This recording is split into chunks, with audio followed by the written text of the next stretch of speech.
Aiwa, ndichida kutendai muri Zimbabwe nekuda kwesupport yese yamunotipa pano paSaint TV. Basa richienda mberi. Ndichida kutenda zvakanyanyisa vese vanotsigira maprograms edu. Zvikuru sei atinouya kwamuri tichikumbira rubatsiro.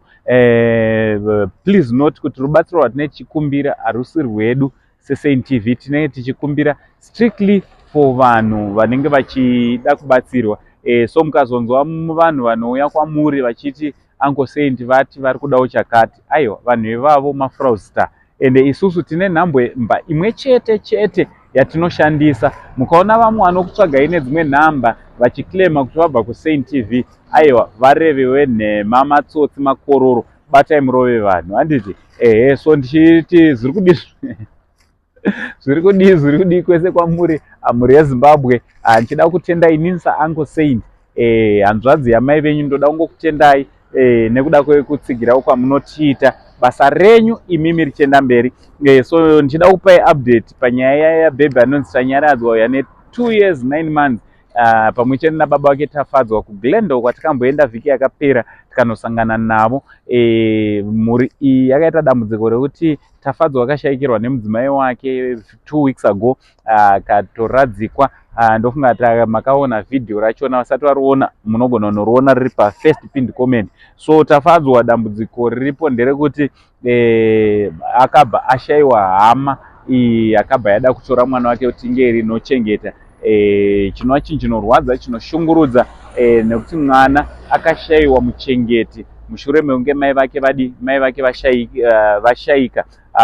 Ndizvo zvakazoita kuti tinge tiri tinouyawo kwamuri tichitsvagawo vanoda kunge vari vanobatsirana naye kuti ange ari anochengeta mwana uyu. So tichingoda kutenda, tichida kutenda mhuri yeZimbabwe vese, those who are coming forward kuti vange vari vanobatsirana nemwana uyu. Kutaura kuno kutafadzwa nemwana wake takavatsvagirawo pekugara muno muguta reHarare.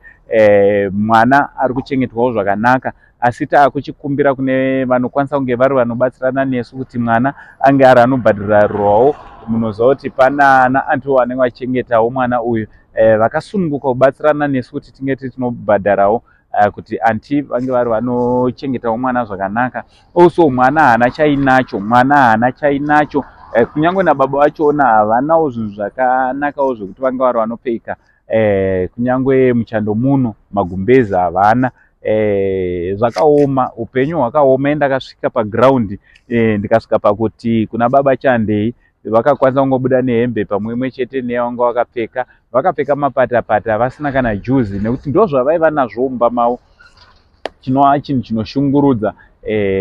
Munozwa kushaya kunowanikwa.